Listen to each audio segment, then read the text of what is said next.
নবী বলেন, কেউ নিজের নেক আমলের দ্বারা বেহেশতে যাইতে পারবে না। বেহেশতে যাইতে হবে আল্লাহর দয়ায়। সাহাবায়ে কেরাম জিজ্ঞেস করেন, আপনিও না নবী, আপনিও কি নিজের এবাদতের, নিজের নেক আমলের দাবিতে বেহেশতে যেতে পারবেন না? রাসূল বলেন, না, আল্লাহর কাছে দাবি চলে না। আল্লাহ বেহেশতে আমাকে আল্লাহর দয়ায় বেহেশতে দিবেন। বেহেশতের মালিক রসুল হওয়ার কারণে আল্লাহর দয়ায় নবীরে বেহেশতে দিবেন, না মালিক আল্লাহ হওয়ার কারণে? বেহেশতের মালিক আল্লাহ। কেউ যদি মনে করে বেহেশতের মালিক নবী, তাহলে আল্লাহর মালিকানা নবীরে দিল, নবীরে আল্লাহর সাথে শরীকদার বানাইল। এটার নাম নবীর মর্যাদা নয়, এটার নাম নবীর মর্যাদার নামে নবীকে আল্লাহর শরীকদার বানানি। তাহলে এটা যদি নবীর মর্যাদা না হয়, তাহলে নবীর মর্যাদা কি? নবীর মর্যাদার শেষ নাই, হিসাব নিকাশ নাই। কোরআনের বহু আয়াতে আল্লাহ নবীর মর্যাদার কথা বলা করছেন। অসংখ্য অগণিত মর্যাদা আল্লাহ আমাদের নবীকে দান করেছেন। এক হাদিসে রাসূল করিম সাল্লাল্লাহু আলাইহি ওয়াসাল্লাম বলেন, ইন্নাল্লাহা ফাদ্দালানি আলাল আম্বিয়া ওয়া ফাদ্দালা উম্মতি আলাল উমাম। আল্লাহ আমাকে সমস্ত নবীগণের উপর শ্রেষ্ঠ মর্যাদা দান করেছেন। আল্লাহর ইবাদত করলেই পাওনা দেওয়া হবে, না আগে লা শরীক বিশ্বাস করতে হবে? বান্দা আগে আল্লাহকে লা শরীক বিশ্বাস করবে, এরপরে একমাত্র আল্লাহর ইবাদত বন্দেগী করবে। এই ইবাদত বন্দেগীটাই বান্দার কাছে আল্লাহর পাওনা। বলেন, আল্লাহর সাথে শরীকদার বানাইয়া, না আল্লাহকে লা শরীক জানিয়া? আল্লাহকে লা শরীক জানি। সমস্যা হয়েছে, এই সমাজের অনেক মুসলমান শরীক আর লা শরীকের মর্ম বুঝে না। না বুঝার কারণে মুখে মুখে জপে ওয়াহদাহু লা শারীকা লাহু, আর কাজে কর্মে শরীকদার বানাইয়া রাখে। মুখে জপে লা শারীকা লাহু, এর অর্থ হইল আল্লাহর কোনো শরীক নাই, কিন্তু কাজে কর্মে শরীকদার বানাইয়া রাখে। কাজে কর্মে কেন শরীকদার বানাইয়া রাখে? মাজারও গিয়া মাজারের বাবারে কয়, বাবা আমারে সন্তান দাও। সন্তান দেওয়ার মালিক বাবা না আল্লাহ? বাবার কাছে সন্তান চাইয়া বাবারে আল্লাহর শরীকদার বানাইল। তোমার লা শারীকা লাহু গেল কই? কথা বুঝেন কিনা দেখেন। এ কি কাজে কর্মেই আল্লাহরে লা শরীক মানে, না মুখে মুখে? মুখে মুখে। কেউ যদি, কোনো মহিলা যদি স্বামীরে মুখে মুখে স্বামী ডাকে, কিন্তু কাজে কর্মে স্বামীর দ্বারে কাছেও যায় না, এই মুখে ডাকার দাম কত? দাম আছে? ঠিক তেমনি ভাবে কেউ যদি মুখে মুখে আল্লাহরে লা শরীক কয়, আর কাজে কর্মে আল্লাহর সাথে শরীকদার বানায়, তার মুখে মুখে লা শরীক বলার আদা পয়সার দাম থাকে না। বর্তমান সমাজের বহু মুসলমান বিভিন্নভাবে আল্লাহর সাথে শরীকদার সাব্যস্ত করে। কেউ মাজারের বাবারে শরীকদার বানায়, কেউ ওলি আউলিয়ারে শরীকদার বানায়, কেউ নবী রসুলরে শরীকদার বানায়। এবং বানায় কিসের নামে? শানে আউলিয়ার নামে, শানে নবীর নামে, শানে রসুলের নামে। শান অর্থ মর্যাদা। আপনারা কি মনে করেন ওলির মর্যাদা আর আল্লাহর মর্যাদা সমান, না বেশ কম আছে? নবীর মর্যাদা আর আল্লাহর মর্যাদা সমান, না বেশ কম আছে? সমান বানানির নাম ওই শরীকদার বানানি। সমান বানানির নাম ওই শরীকদার বানানি।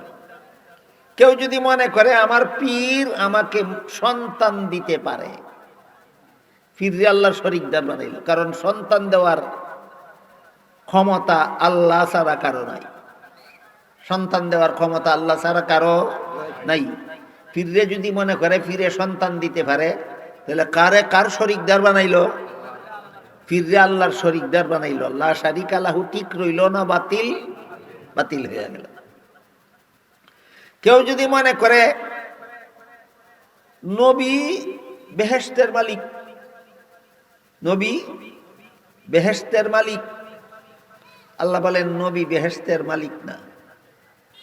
বেহেশতের মালিক আল্লাহ, দুজখের মালিক আল্লাহ, সমস্ত জগতের মালিক আল্লাহ। সমস্ত নবী রসুলগণের চেয়ে আল্লাহ আমাদের নবীকে শ্রেষ্ঠ মর্যাদা দান করেছেন। বুঝে থাকলে বলেন, আমাদের নবীর মর্যাদা অন্য নবীর সমান না সকল নবীর শ্রেষ্ঠ? তাই বলে আল্লাহর সমান না আল্লাহর সাথে বেশ কম আছে? আল্লাহর সাথে বেশ কম আছে। আমাদের নবীর মর্যাদা আল্লাহর সমান বানাইলে আল্লাহর সাথে শরীকদার সাব্যস্ত হয়, অন্য নবীর সমান বানাইলে নবীর সাথে বেয়াদবি হয়। এই কারণে শানে রসুল বলা যেমন তেমন কাজ না, অত্যন্ত সতর্কতার সাথে বলতে হবে। একদিকে আল্লাহর সাথে যেন শরীক না হয়, অপরদিকে অন্য নবীর সমান বানাইয়া আমাদের নবীর সাথে যেন অপমানজনক আচরণ না হয়। এইভাবে যদি কেউ নবীর মর্যাদা কোরআন হাদিস পড়া না শিখে, তার জন্য উচিত না শানে রসুলের বয়ান করা। তুমি বেটা নমাজ রোজার ওয়াজ করো গিয়া, তুমি যেটা পারো না এইটা লাগাল ফাও না, জায়গা খাদ্যইতে যাই না।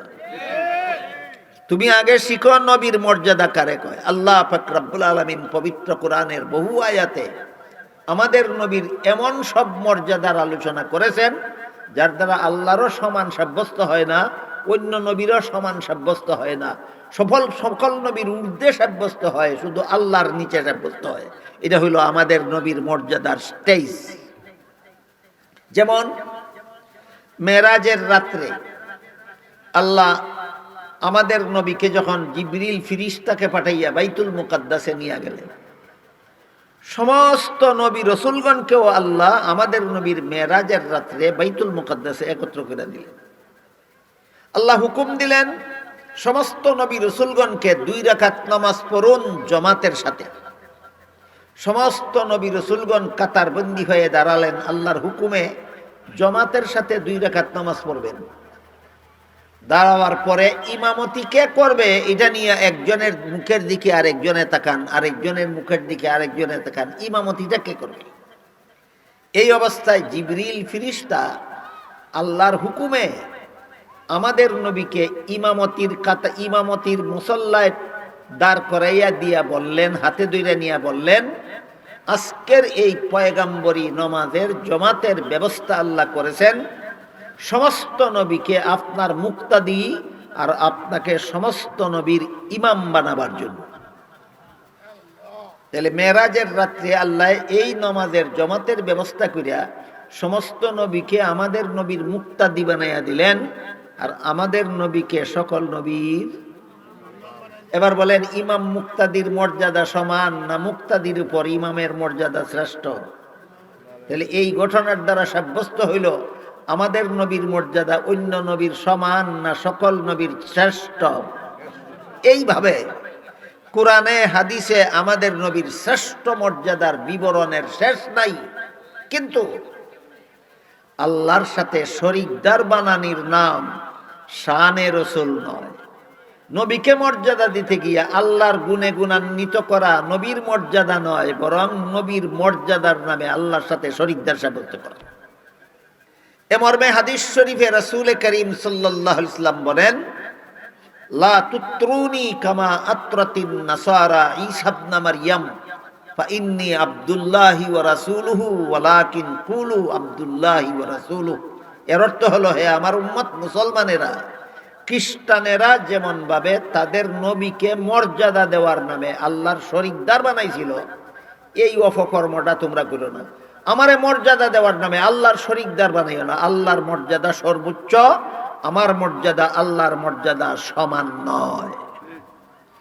এবার বলেন তো, নবীকে আল্লাহর সমান মর্যাদা দিলে সত্যই শানে রসুল হয় না আল্লাহর সাথে শরীকদার সাব্যস্ত হয়? রাসূল বলেন, বন্দার কাছে আল্লাহর পাওনা হইল আল্লাহকে লা শরীক রাখো, শরীকদার বানাইও না আল্লাহর সাথে। এরপরে তুমি আল্লাহর ইবাদত করো। এই ইবাদতটা হইল বন্দার কাছে আল্লাহর পাওনা। বন্দার কাছে আল্লাহর পাওনা ইবাদত আল্লাহর সাথে শরীকদার বানাইয়া না আল্লাহ শরীক জানিয়া। এই কথাটা আমাদের জীবন ভর মনে রাখতে হবে। বন্দার কাছে আল্লাহ রাসূল বলেছেন, বন্দার কাছে আল্লাহর পাওনা হইল ইবাদত, আল্লাহর সাথে কেউ শরীকদার বানাইয়া নয়, আল্লাহকে লা শরীক জানিয়া আল্লাহর ইবাদত করা হইল বন্দার কাছে আল্লাহর পাওনা। গেল বন্দার কাছে আল্লাহর পাওনা কি, এই প্রশ্নের জবাব। এরপরে রাসূল বলেন, আল্লাহর কাছেও বন্দার একটা পাওনা আছে, এটা হইল জান্নাত। আল্লাহর কাছে বান্দার পাওনাটা কি? জান্নাত। এরপরে রাসূল বলেন, একটু মনোযোগ দিয়ে শুনবেন, আমি জিজ্ঞাসা করব বুঝলেন কিনা। এরপরে রাসূল বলেন, যেই বান্দা আল্লাহর পাওনা পরিশোধ করে দিব, আল্লাহ সেই বান্দার পাওনা পরিশোধ করে দিবে। যেই বান্দা আল্লাহর পাওনা পরিশোধ করে দিব মানে ইবাদত করব, বান্দায় আল্লাহর পাওনা পরিশোধ করে দিব মানে ইবাদত করব, আল্লাহ সেই বান্দার পাওনা পরিশোধ করে দিবেন মানে জান্নাত দিয়ে দিবেন। বুঝাইতে পারছেন? জি কেমনে কইলে জব তো হইলাম না।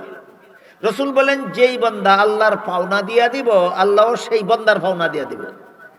বান্দায় আল্লাহর পাওনা দিব কেমনে? ইবাদত করিয়া। আর আল্লাহ বান্দার পাওনা দিব কেমনে? জান্নাত দিয়া। এখন পরিষ্কার হইছে নি?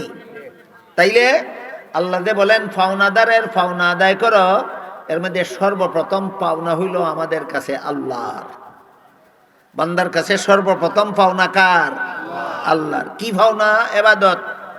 রাসূল বলেন, আল্লাহর পাওনা যদি দাও তা আল্লাহ তোমার পাওনা দিবে। এবার বলেন, আপনারা যে সমাজে বাস করেন, এই সমাজে এমন মুসলমান পাওয়া যাইবনি যারা আল্লাহর পাওনা দেয় না, নামাজ পড়ে না। আসেনি? কার পাওনা দেয় না? আল্লাহর পাওনা দেয় না। রাসূল কি বলছিলেন? আল্লাহর পাওনা না দিলে আল্লাহ তোমারে জান্নাত দিব না। দিলে তুমি যে আল্লাহর পাওনা দেও না, আল্লাহর কাছে তো তোমার পাওনা আছে, এইটা আল্লাহ তোমারে দিবে না। তোমার কাছে আল্লাহর পাওনা আছে ইবাদত, তুমি দাও না, আল্লাহর কাছে তোমার পাওনা আছে জান্নাত, আল্লাহ তোমার পাওনা দিবে না। তখন কেমন শান্তি হবে? আল্লাহ যদি জান্নাত না দিয়া জাহান্নামে দেয়, শান্তি হবে না অশান্তি হবে? বলেন, অশান্তির মূল কারণ কি? পাওনা না দেওয়া। বুঝতে পারলেন বিষয়? দুনিয়াতে আখেরাতে শান্তি পাওয়া না পাওয়া নির্ভর করে পাওনাদারের পাওনা দেওয়া না দেওয়ার উপর। দুনিয়াতে আখেরাতে শান্তি পাওয়া না পাওয়া নির্ভর করে পাওনাদারের পাওনা দেওয়া না দেওয়ার উপর। পাওনাদারের পাওনা দিলেই শান্তি, না দিলেই অশান্তি। এখানে একটা কঠিন বিষয় আছে। এরপরে আপনারা যদি ধৈর্য ধরে মনোযোগে শুনেন তাইলে বলবেন, মনোযোগে না শুনলে বুঝবেন না। একটা কঠিন আলোচনা আছে, এটা যারা বুঝে না এরারে চিনানো যাবে না আহলে সুন্নাত ওয়াল জামাত কারে কয়, জীবনও চিন্ত না। এই কঠিন বিষয় বুঝলে পরে, জানলে পরে, মানলে পরে সাব্যস্ত হবে তুমি আহলে সুন্নাত ওয়াল জামাত। না বুঝলে, না জানলে যতই তোমার নিজেরে তুমি আহলে সুন্নাত ওয়াল জামাত দাবি করো, যে আতর চিনে ওই না, হে যদি কয় আমি আতরওয়ালা, সে যেমন দুঃখাবাজ। যে আহলে সুন্নাত ওয়াল জামাত চিনেই না, সে যদি কয় আমি আহলে সুন্নাত ওয়াল জামাত, হেও দুঃখাবাজ। আপনারা কি আহলে সুন্নাত ওয়াল জামাত নামের দুঃখাবাজ হবেন, না সত্যিকারের আহলে সুন্নাত হবেন? তাইলে না চিন্না না জান্না, না চিন্না জান্না, তাহলে এবার চিনতে হবে আহলে সুন্নাত ওয়াল জামাত।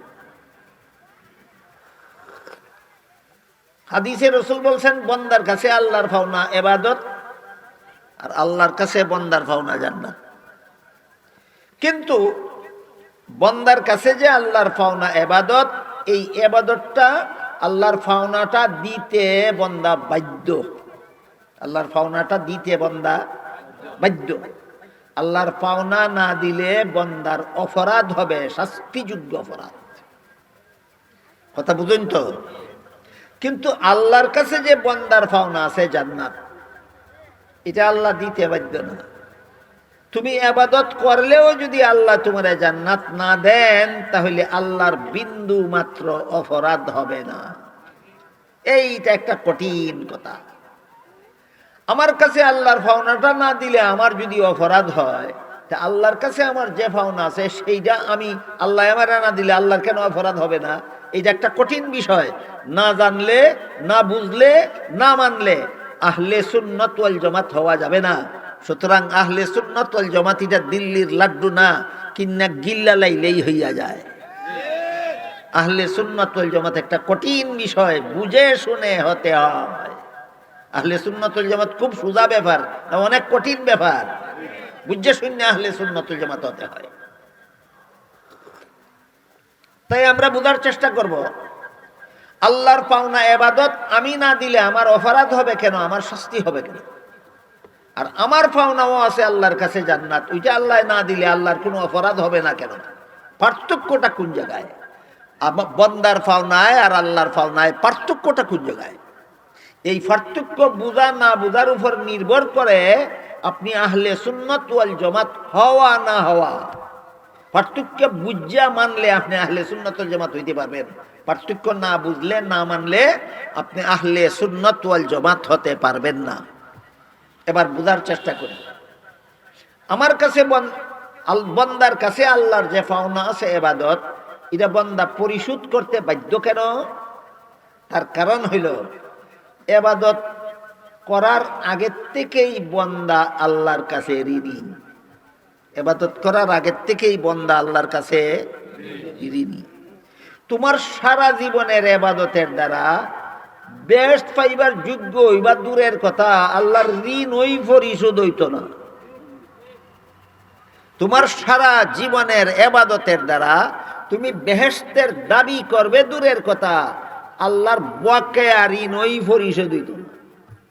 এই কথাটা বোঝার জন্য একটা হাদিসের কথা বলি, ওই হাদিসটা বুঝলে এই কথাটা বুঝবেন যে আল্লাহ আমার কাছে যে আল্লাহর পাওনা ইবাদত, এটা আমি দিতে বাধ্য কেন? না দিলে আমার অপরাধ হবে কেন, শাস্তি হবে কেন? কারণ আমি ইবাদত করার আগের থেকেই আল্লাহর কাছে এত বড় ঋণের ঋণী আছি, যেই ঋণ আমি সারা জীবনের ইবাদত করিয়া ইবাদতের দ্বারাও আমার অতীত জীবনের ঋণই পরিশোধ করতে পারবো না। তাহলে জান্নাতের দাবি করব কোন মুখে? এই ঋণটা কি, এটা বুঝার জন্য আল্লাহ রাসূল হাদিস শরীফে চমৎকার একটা ঘটনা বলেছেন। খুব মনোযোগ দিয়া, গভীর মনোযোগ দিয়া ঘটনাটা বুঝতে হবে যে আমি ইবাদত করার আগের থেকে আল্লাহর কাছে কত বড় ঋণের ঋণী, যেই ঋণ আমি সারা জীবনের ইবাদতের দ্বারাও পরিশোধ করতে পারবো না। সেই ঘটনা বর্ণনা কইরা হাদিস শরীফে রাসূল করিম সাল্লাল্লাহু আলাইহি ওয়াসাল্লাম বলেন, বনি ইসরাইলের বংশের মধ্যে একটা লোক আছিল, 500 বছর পর্যন্ত আল্লাহর নির্ভেজাল ইবাদত করেছিল। কোন বংশে? বনি ইসরাইল বংশে। কতদিন ইবাদত করছিল? কেমন ইবাদত? নির্ভেজাল, একেবারে নির্ভেজাল। মানুষের সমাজে থেকে আল্লাহর ইবাদত করতে গেলে অনেক সময় সামাজিক বিভিন্ন কর্মকাণ্ডের দ্বারা ইবাদতে ব্যাঘাত হয়, ডিস্টার্ব হয়। এই কারণে লোকটা মানুষের সমাজ ছাইরা দিয়া সাগরের মধ্যখানে একটা দ্বীপে গিয়া ইবাদত করা শুরু করছে, যেন সমাজের কোনো মানুষ তার ইবাদতে ব্যাঘাত সৃষ্টি করতে না পারে। কিন্তু সাগরের মধ্যখানে দ্বীপের মধ্যে তো খানাও পাওয়া যায় না, পানিও পাওয়া যায় না। এখন খাইবে কি? আল্লাহর রাসূল বলেন, ওই লোকটার জন্য আল্লাহ দ্বীপের মধ্যে আল্লাহর কুদরতি ব্যবস্থায় একটা ডালিম গাছ সৃষ্টি করে দিলেন। যখন পেটে খিদা লাগে একটা ডালিম পেড়ে খায়, পেটের খিদা নিবারণ হয়ে যায়। যখন পানির পিপাসা লাগলো, সাগরের পানি আপনাদের টিউবওয়েলের পানির মতো না, লুনা পানি খাওয়া যায় না। এখন পানির পিপাসা নিবারণ করবে কিভাবে? রাসূল বলেন, ওই লোকটার পানির পিপাসা নিবারণের জন্য আল্লাহ ওই দ্বীপের মধ্যে আঙ্গুলের মতো একটা ছিদ্র করিয়া আল্লাহর কুদরতি ব্যবস্থায় মিঠা পানির ঝরনা সৃষ্টি করে দিলেন। খিদা লাগলে ডালিম গাছ থেকে একটা ডালিম পেড়ে খায়, পিপাসা লাগলে ঝরনার এক গ্লাস পানি পান করে, তার খিদা পিপাসা দূর হইয়া যায়, আর বাকি সময় সে আল্লাহর ইবাদত বন্দেগীতে কাটায়। এই অবস্থায় সে আল্লাহর ইবাদত বন্দেগী করলো 500 বছর। কতদিন? জীবনের শেষে সে আল্লাহর কাছে দোয়া করলো, আল্লাহ আমার জীবনের শেষ সেজদার মধ্যে যেন আমার মরণ হয়, আর মরণের পরেও আমার লাশটা যেন মাটি খাইতে না পারে, কিয়ামত পর্যন্ত আমার লাশটা যেন সেজদার মধ্যেই ফিরে থাকে। আল্লাহ তার দোয়া কবুল করলেন। তার জীবনের শেষ সেজদার মধ্যে তার মরণ হইল। লাশটা রাসূল বলেন সেজদার মধ্যেই আছে মাটির তলে, কিয়ামতের দিন সেজদার থেকে জীবিত হইয়া হাসরের মাঠে দাঁড়াবে। এই অবস্থায় হাসরের মাঠে দাঁড়াবে যে তার আমল নামার মধ্যে 500 বছরের ইবাদতের সওয়াব ছাড়া একটা গুনাহও নাই। কি অবস্থায় দাঁড়াইব? সওয়াব আর গুনাহ লইয়া না শুধু সওয়াব লইয়া? গুনাহ একটাও নাই তার আমল নামার মধ্যে, শুধু 500 বছরের ইবাদতের সওয়াব দিয়া হাসরের মাঠে দাঁড়াবে। রাসূল বলেন তখন আল্লাহ একজন ফেরেশতাকে বলবেন, ও ফেরেশতা, আমার এই বান্দা একাধারে 500 বছর পর্যন্ত আমার নির্বেজাল ইবাদত করছে, তার এই 500 বছরের ইবাদতের সওয়াব ছাড়া তার আমল নামার মধ্যে গুনাহ একটাও নাই। কাজী আমার বান্দারে তুমি আমার দয়ায় জান্নাতে পৌঁছায়া দাও। রাসূল বলেন যেই আল্লাহ বলবেন আমার দয়ায় তারে জান্নাতে পৌঁছায়া দাও, তখন সেই বান্দা আল্লাহকে বলবে, আল্লাহ তোমার দয়ায় যদি আমার জান্নাতে যাইতে হয় তাহলে আমার 500 বছরের ইবাদত গেল কোথায়? রাসূল বলেন তার প্রশ্নের জবাব না দিয়ে আল্লাহ আবারও ফেরেশতাকে বলবেন, ও ফেরেশতা, আমার বান্দাকে আমার দয়ায় জান্নাতে পৌঁছায় দাও। বান্দা আবারও জিজ্ঞাসা করবে, তোমার দয়ায় যদি আমার জান্নাতে যাইতে হয় তাহলে আমার 500 বছরের ইবাদত কোন কাজে লাগলো? দুইবার রিপিট করার পরে আল্লাহ হাসরের মাঠে সেই বান্দাকে বলবেন, ঠিক আছে, তুমি যদি তোমার 500 বছরের ইবাদতের হিসাব মিলাইয়া বেহেশতে যাইতে চাও আমার বাধা নাই, হিসাব মিলাও। আল্লাহ হিসাব মিলাইয়া বেহেশতে দিতে চাইছিলেন না হিসাব ছাড়া? হিসাবের ঝামেলাটা টাইনে আনলো কে? নিজে। হিসাবের ঝামেলাটা টাইনে আনলো কে? নিজে। যখন হিসাব শুরু হবে তখন আল্লাহ বলবেন, ঠিক আছে, সর্বপ্রথম তোমার দুইটা চোখের হিসাব হবে। কিভাবে? আল্লাহ বলেন, তোমারে আমি যখন তোমার মায়ের গর্ভে জন্ম দিয়া পাঠাইছিলাম তখন তো কোনো ইবাদত করছো না, নাকি আমরা মায়ের গর্ভে থাকতেই ইবাদত করছিলাম? তুমি যখন তোমার মায়ের গর্ভে যখন তোমার জন্ম দিয়ে পাঠিয়েছিলাম তখন তো তুমি আল্লাহ বিল্লাহ কিছুই কইছো না, না কলেমা কইছো, না নামাজ রোজা, না ইবাদত বন্দেগী, কিছুই না। তখনই আমি দয়া কইরা তোমারে যে দুইটা চক্ষু দিছিলাম, যে দুইটা চক্ষু দিয়া জগৎটা দেখা যায়, তোমার মায়ের গর্ভে তোমাকে জন্ম দেওয়ার সময় আমি যদি জগৎটা দেখা যাওয়ার মতো দুইটা চক্ষু দয়া কইরা তোমারে না দিতাম তাইলে তোমার 500 বছরের ইবাদত কোন মার্কেটে বিক্রি করলে এর বিনিময়ে এমন দুইটা চক্ষু কিনতে পাওয়া যাইত? বলেন আপনারা। আল্লাহ যদি আমার মায়ের গর্ভে জগৎটা দেখার মতো দুইটা চক্ষু না দিতেন, আমার সারা জিন্দেগির বন্দেগি আমেরিকা বেচা দুইটা চোখ এরকম কিনতে পাওয়া যাইত। তাহলে সারা জীবনের বন্দেগির দ্বারা আল্লাহর দেওয়া দুইটা চোখের মূল্য কি হওয়ার মতো? আল্লাহ জিজ্ঞাসা করবেন বান্দাকে, বল তুই তোর 500 বছরের বন্দেগির দ্বারা আমার দেওয়া দুইটা চোখের মূল্য কি হয়? বান্দা বলবে হয় না। তখন আল্লাহ বলবেন, আমি মেনে নিলাম, তোর 500 বছরের ইবাদত আমি গ্রহণ করে নিলাম, আমার দেওয়া দুইটা চোখের মূল্য। এবার বল আমার দেওয়া দুইটা কানের মূল্য কে দিবে? এবার বল আমার দেওয়া দুইটা হাতের মূল্য কে দিবে? এবার বল আমার দেওয়া দুইটা পায়ের মূল্য কে দিবে? এবার বল আমার দেওয়া ডালিম গাছের 500 বছরে কত কত হাজার ডালিম খাইছিলে, এগুলির মূল্য কে দিবে? এবার বল আমার সৃষ্টি করা ঝরনার থেকে কত হাজার গ্লাস মিষ্টি পানি ঝরনার থেকে খাইছিলে, ওইগুলির মূল্য কে দিবে? রাসূল বলেন, আল্লাহ বান্দাকে এই প্রশ্ন করার পরে বান্দা কোনো জবাব দিতে পারবে না, বান্দা নিরুত্তর হয়ে যাবে। তখন আল্লাহ আগের ফেরেশতাকেই বলবেন, এই ফেরেশতা, হে আমার বকেয়া পাওনা দিতে পারে না, আবার জান্নাতও যাইতে চায়, আরে জাহান্নামে লইয়া যা। কি দিতে পারে না? কোথাকার বকেয়া পাওনা? কোন সময়ের? ইবাদত বন্দেগী শুরু করার আগের বকেয়া পাওনা। আপনারা কি মনে করেন আমরা নামাজ রোজা শুরু করার আগে আল্লাহর কোনো পাওনা নাই আমাদের কাছে? কি পাওনা? কি কি কি কি? খালি চোখ, খালি মুখ, খালি হাত, খালি পাও। ভূমিষ্ঠ হওয়ার সাথে সাথে যে নাক দিয়া বাতাস জারি হয়েছিল, 15 বছর বয়সে তোমার উপর নামাজ ফরজ হয়েছে, এই 15টা বছর পর্যন্ত নাক দিয়া কত লক্ষবার শ্বাস টানছো আর শ্বাস ছাড়ছো, এই বাতাসটা তোমার বাপের না আল্লাহর দেওয়া?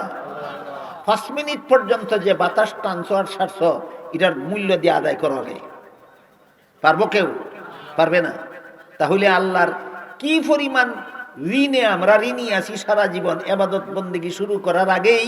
এই কারণে যেহেতু বান্দা ইবাদত বন্দেগী শুরু করার আগেই আল্লাহর কাছে এত বড় বিশাল ঋণে ঋণী আছে, যেই ঋণ সারা জীবনের ইবাদতের দ্বারা পরিশোধ হওয়ার মতো নয়, তাই বান্দা ইবাদত করলেও যেহেতু এর দ্বারা আল্লাহর দেওয়া চোখের মূল্যই হয় না, আল্লাহ দয়া কইরা বেহেশতে না দিলে তুমি দাবি কইরা বেহেশতে যাইতে পারবে না।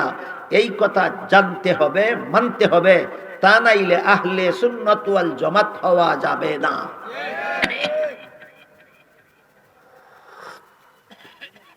তাহলে বান্দার কাছে যে আল্লাহর পাওনা ইবাদত, এটা দিতে বান্দা বাধ্য, না দিলে শাস্তির যোগ্য। কেন? বান্দা আগের থেকে আল্লাহর কাছে ঋণী, সারা জীবনের ইবাদত দিয়া বকেয়া ঋণই পরিশোধ হয় না। বুঝাইতে পারলাম বিষয়টা? বাকি বাকি বাকি জীবনের ইবাদতের দ্বারা অতীতকালের বকেয়া ঋণই পরিশোধ হয় না। এই জন্য তুমি আল্লাহর পাওনা দিতে তুমি বাধ্য।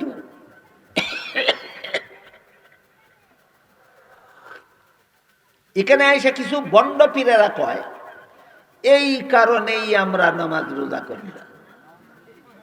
নামাজ রোজা কইরা বেহেশতে যাওয়া যাবে না, বেহেশতে যাইতে হবে আল্লাহর দয়ায়। এটা কয় কথা সত্য, মতলব খারাপ। কথা সত্য, মতলব খারাপ। নামাজ রোজার দ্বারা বেহেশতে যাওয়া যাবে না, বেহেশতে যেতে হবে আল্লাহর দয়ায়। কথাটা সত্য, কিন্তু বন্ড পীরদের মতলব খারাপ।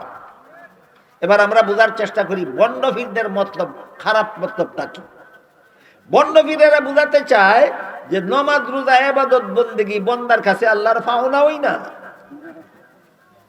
এই হইল তাদের মতলব খারাপ।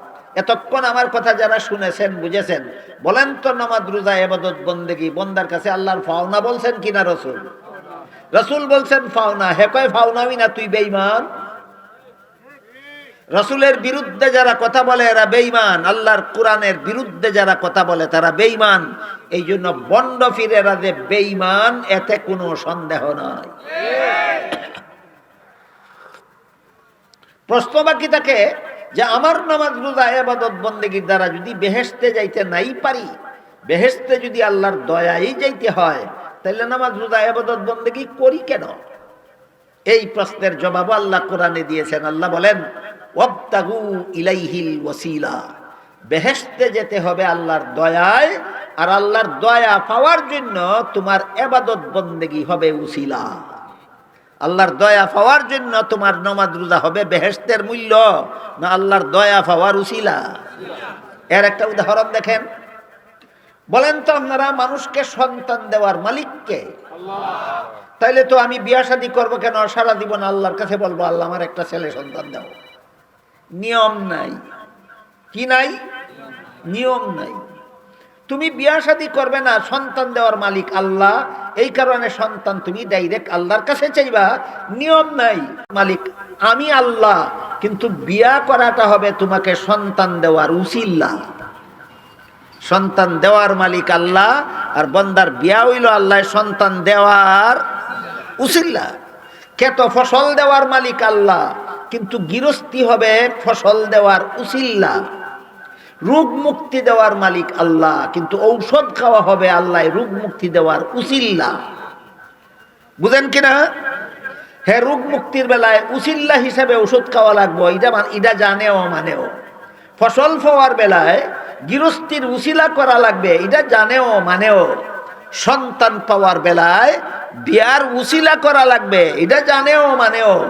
কিন্তু জান্নাত পাওয়ার বেলায়, আল্লাহর দয়া পাওয়ার বেলায় নামাজ রোজা ইবাদত বন্দেগীর উসিলা লাগবে, এটা জানেও না মানেও না। এটা কয় কথা সত্য, মতলব খারাপ। যে সমস্ত বন্ড পীর বলে নামাজ রোজা ফরজ থাকে না, মারিফত হাসিল হইলে, আল্লাহর মারিফত হাসিল হইলে নামাজ রোজা ইবাদত বন্দেগী ফরজ থাকে না, এরা সরাসরি কোরআনের বিরুদ্ধে কথা বলে। আল্লাহ কোরআনে বলেন ওয়াবুদ রাব্বাকা হাত্তা ইয়াতিয়াকাল ইয়াকিন। হে রাসূল করিম সাল্লাল্লাহু আলাইহি ওয়াসাল্লাম, মরণ পর্যন্ত নামাজ রোজা ইবাদত বন্দেগী করা ফরজ। আল্লাহ বলেন মরণ পর্যন্ত ইবাদত বন্দেগী নামাজ রোজা করন ফরজ। রাসূলকে বলেন তুই রাসূল থেকে বেশি মারিফত পাইছস? এই কারণে যে সমস্ত বন্ড পীর বলে মারিফত হাসিল হইলে নামাজ লাগে না, রোজা লাগে না, তোর নবী মারিফত আল্লাহর মারিফত পাইছিলেন কিনা? আপনারা কি মনে করেন আপনাদের যুগের পীরের থেকে আপনাদের নবী আল্লাহর মারিফত কিছু কম পাইছিলেন না বেশি? উনারে আল্লাহ কেন বললেন নমাজ পড়ন লাগবো মরণ পর্যন্ত, এবাদত বন্দেগী করণ লাগবো মরণ পর্যন্ত? তাহলে পরিষ্কার হয়ে গেল মারিফতে এবাদত বন্দেগী ক্যান্সেল ডিলেট করে না, মারিফত হাসিল হইলে এবাদত বন্দেগী আরো বেশি করে। মারিফত হইলে ফরজ নামাজ বন্ধ করে না, ফরজ নামাজ সারাও নফল বন্দেগীর অভ্যাস বানায়। বুখারী শরীফের হাদিসে উল্লেখ আছে, রাসূল করিম সাল্লাল্লাহু আলাইহি ওয়াসাল্লাম বলেন, যারা আল্লাহর ওলি হয়, যারা আল্লাহর মারিফতের অধিকারী হয়, এরা শুধু ফরজ নামাজ পড়ে না, এরা নফল বন্দেগীকে নিজের অভ্যাস বানায়। সুতরাং বন্ড পীর ওলি হওয়ার পক্ষে কথা বলে না, ওলিদের বিরুদ্ধে কথা বলে। এরা ওলি নয়, এরা দুষ্ট শয়তানের দালাল। এবার বলেন, আমরা আল্লাহর বান্দাদের কাছে যে আল্লাহর ইবাদত বন্দেগী, আমাদের কাছে যে আল্লাহর পাওনা আছে, এটা দিতে আমরা বাধ্য কেন? যেহেতু আমরা আগের থেকে আল্লাহর কাছে ঋণী। আল্লাহর কাছে যে আমাদের জান্নাত পাওনা আছে, এটা আল্লাহ দিতে বাধ্য নন কেন? আল্লাহ কোনো সময় আমার কাছে ঋণী না, আল্লাহ কোনো সময় আমার কাছে ঋণী না। সুতরাং বান্দার কাছে আল্লাহর ইবাদতের পাওনাটা হইল দাবি মূলে, আর আল্লাহর কাছে বান্দার জান্নাতের পাওনাটা হইল দয়া মূলে। এই দুই শব্দ মনে রাখবেন। বান্দার কাছে আল্লাহর পাওনা যে ইবাদত, এটা আল্লাহর দাবি দিতে হবে, আর আল্লাহর কাছে যে বান্দার পাওনা জান্নাত, যে দাবি মূলে নয়, আল্লাহর দয়া মূলে। বুঝে থাকতে বলেন, বান্দার কাছে আল্লাহর পাওনাটা কি মূলে? দাবি মূলে। আর আল্লাহর কাছে বান্দার পাওনা জান্নাতটা কি মূলে? দয়া মূলে। এইটাই হলো আহলে সুন্নাত ওয়াল জামাতের আকীদা। জানেও না মানেও না, খালি কয় আমরা সুন্নি। তুই কিতা বুঝা সুন্নি রে? না, তালে তালে সুন্নি। এতক্ষণে মাত্র আমি আপনাদের সামনে আল্লাহর বান্দার পাওনাটা আলোচনা করলাম। আল্লাহ কোরআনে বলেন, শুধু দুইজনের পাওনা না। তুমি যদি বাবা হইয়া থাকো তাহলে সন্তানের পাওনা আছে তোমার কাছে, তুমি যদি সন্তান হইয়া থাকো তাহলে বাবার পাওনা আছে তোমার কাছে, তুমি যদি স্বামী হইয়া থাকো তাহলে স্ত্রীর পাওনা আছে তোমার কাছে, তুমি যদি স্ত্রী হইয়া থাকো তাহলে স্বামীর পাওনা আছে তোমার কাছে, তুমি যদি আলেম হইয়া থাকো তাহলে আওয়ামের পাওনা আছে তোমার কাছে, তুমি যদি আওয়াম হইয়া থাকো তাহলে আলিমের পাওনা আছে তোমার কাছে, তুমি যদি শিক্ষক হইয়া থাকো তাহলে ছাত্রের পাওনা আছে তোমার কাছে, তুমি যদি ছাত্র হইয়া থাকো তাহলে শিক্ষকের পাওনা আছে তোমার কাছে, তুমি যদি পীর হইয়া থাকো তাহলে মুরিদের পাওনা আছে তোমার কাছে, আর তুমি যদি মুরিদ হইয়া থাকো তাহলে পীরের পাওনা আছে তোমার কাছে। বলেন, সমস্ত পাওনার আলোচনা শেষ না মাত্র একটা পাওনা আলোচনা হইল? আর দু একটা কইতাম নি? পীর মুরিদেরটা কইয়ালাই। পীরের কাছে, পীর যদি খাঁটি হয় তাহলে পীরের কাছে মুরিদের পাওনা হইল, তুমি আমাকে আল্লাহ চিনাইয়া দিতে হবে। বলেন, পীরের কাছে মুরিদের পাওনা কি? মুরিদকে আল্লাহ চিনাইয়া দেওয়া, মুরিদকে আল্লাহ চিনাইয়া দেওয়া। যেই পীরে নিজেই আল্লাহ চিনে না, হে পীর নয়, ভণ্ড। যে পীরে নিজেই আল্লাহ চিনে না, হে পীর না ভণ্ড? ভণ্ড। কাজে পীরের কাছে মুরিদের পাওনা হইল মুরিদকে আল্লাহ চিনাইয়া দিতে হবে, আর মুরিদের কাছে পীরের পাওনা হইল পীরের চিনাইয়া দেওয়া পথে তোমার চলতে হবে, চিনাইয়া দেওয়ার পথে তোমার চলতে হবে। এটা হইল মুরিদের কাছে পীরের পাওনা। কিন্তু পীর যদি খাঁটি না হইয়া ভণ্ড হয়, তাহলে পীরের কাছে মুরিদের কোনো পাওনা তাওনা থাকে না, শুধু মুরিদের কাছে পীরের পাওনা থাকে। কি পাওনা? মুরিদে খালি দিত আর হে খালি খাইতো। ভণ্ড পীরের কাছে মুরিদের কোনো পাওনা নাই, শুধু মুরিদের কাছে পীরের পাওনা আছে। কি পাওনা? মুরিদে খালি দিত আর হে খালি খাইতো। এরপরেও কি ভণ্ড পীর আর কামিল পীর চিনতে অসুবিধা হবে? কোনো অসুবিধা নাই। যেই ফিরে মুরিদে আল্লাহ চিনাইয়া দেয় না, খালি মুরিদের বাড়িতে খালি চান্দা করে, নৌকা লইয়া বাড়ি জায়গা, জির বিয়া লাগছে, ফুতের বিয়া লাগছে, দান দেও, চাউল দেও, ভাত দেও, টাকা দেও, পয়সা দেও, শ্রদ্ধা করে মুরিদে খালি দিত আর হে খালি খাইতো। সবগুলি ভণ্ড, একটাও পীর নয়। পীরের কাছে মুরিদের পাওনা, মুরিদের কাছে পীরের পাওনা। সামান্য একটু কইলাম। ওখানে আইতাছিনি নির্বাচন, নির্বাচনের সময় জানান লাগবো জনগণের কাছে সরকারের পাওনা আছে, সরকারের কাছে জনগণের পাওনা আছে। এটা নির্বাচন গেলে গিয়ে বোঝন লাগবো না নির্বাচন যাইবার আগে? নির্বাচন যাইবার আগে বোঝন লাগবো জনগণের কাছে সরকারের পাওনা আছে। আল্লাহর বিধান মতো সরকারের কাছেও জনগণের পাওনা আছে। জনগণের কাছে সরকারের পাওনা আছে দুইটা। বলেন কটা? দুইটা। একটা হইল সরকারের হুকুম মানতে হবে। সরকারের হুকুম মানতে হবে, এটা জনগণের কাছে সরকারের পাওনা, কিন্তু বিনা শর্তে নয়, একটা শর্তে। জনগণের কাছে যে সরকারের পাওনা, সরকারের হুকুম মানতে হবে, এটা বিনা শর্তে না একটা শর্তে? শর্তটা কি? হাদিস শরীফে রাসূল করিম সাল্লাল্লাহু আলাইহি ওয়াসাল্লাম বলেন, লা তাআতা লি মাখলুকিন ফি মাসিয়াতিল খালিক। যার হুকুম মানলে আল্লাহর হুকুম লঙ্ঘন হয়, তার হুকুম মানা হারাম। সুতরাং সরকারের হুকুম যদি আল্লাহর হুকুমের বিরুদ্ধে হয়, এমন সরকারের হুকুম মানা হারাম।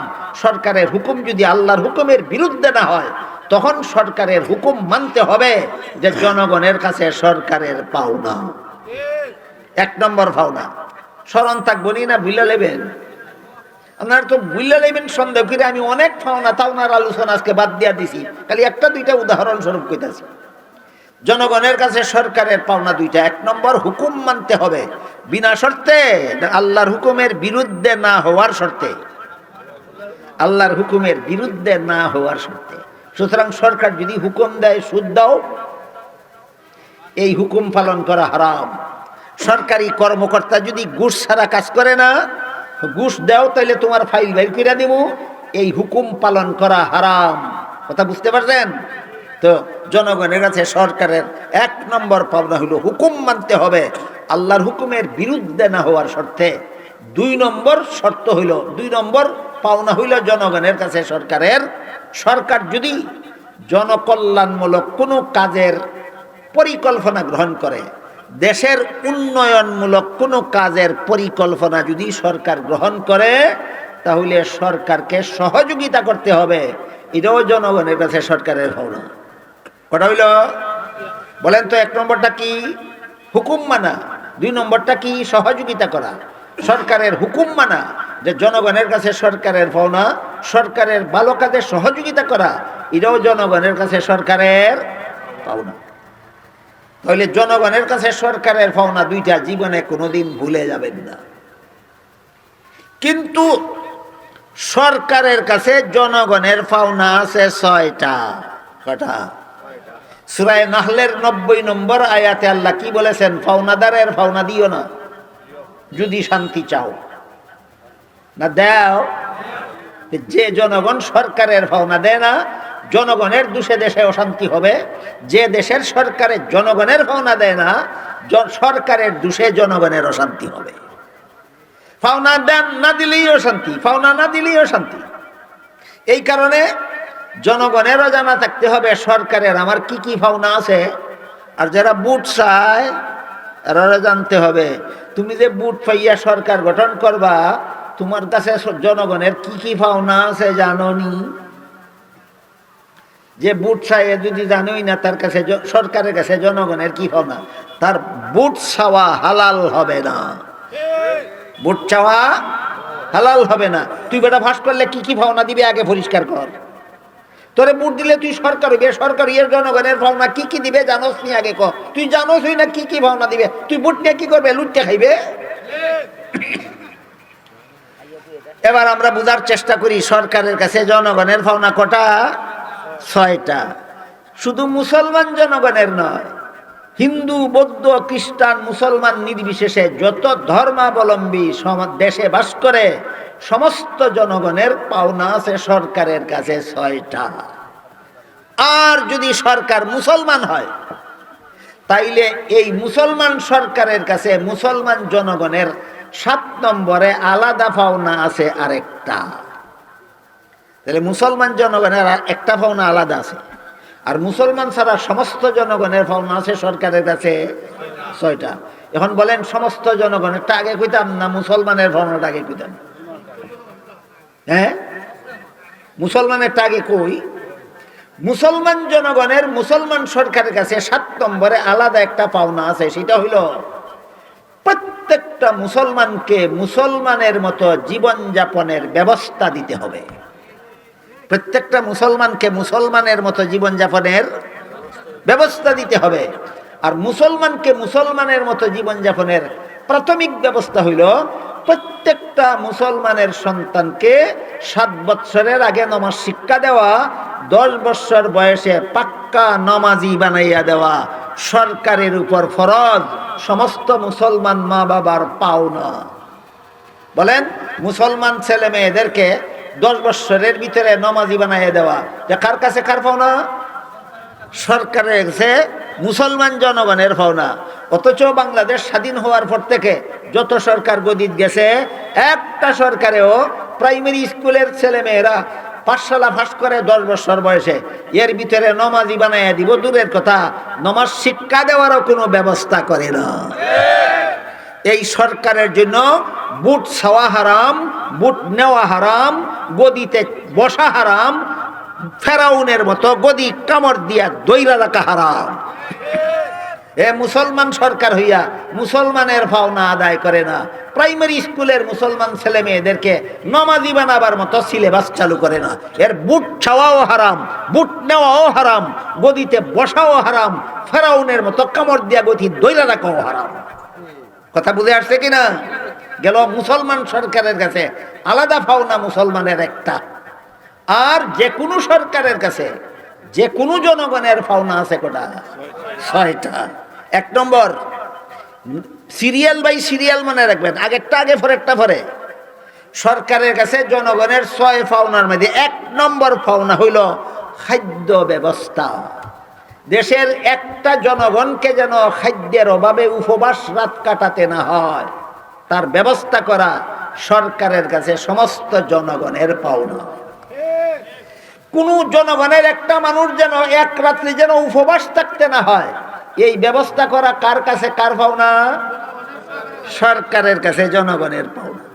যেই সরকারের দেশে হাজার হাজার লক্ষ লক্ষ মানুষ উপবাস থাকে দিনের পর দিন, রাতের পর রাত, এই সরকারের বুট ছাওয়া হারাম, বুট নেওয়া হারাম, গদিতে বসা হারাম, ফেরাউনের মতো গদি কামড় দিয়া দইরা রাখা হারাম। বাকি 5টার আলোচনা আজকে করার টাইম নেই, শুধু 1 নম্বরটা সম্পর্কে আরেকটু কিছু কই, যদি আপনারা শুনেন। শুধু 1 নম্বরটার আলোচনা।